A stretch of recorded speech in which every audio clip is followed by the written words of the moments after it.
short little video to show you something in action that I'm actually using, which is this and this.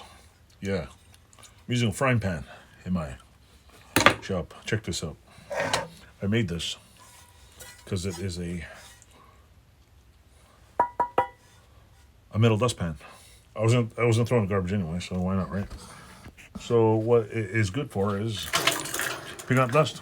Cleaned up all the dust on my bench, and I just sweep it all in there.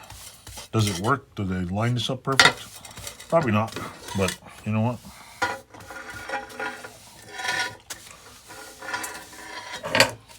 It's great for picking up dust. Bunch of crap on my bench here. I think that's crud. So anyway, there it is. Not exactly the greatest video of all time, but you know what? There's some kind of peanut butter on here. But it does the job. There's some sticky crap on my bench here. I think it's soldering flux. But you got an old frying pan. I just got to get this part level here. See, because it's not perfect, but for my floor, it's fine. Thanks for watching, and hope you enjoyed the little short video. Thanks for watching.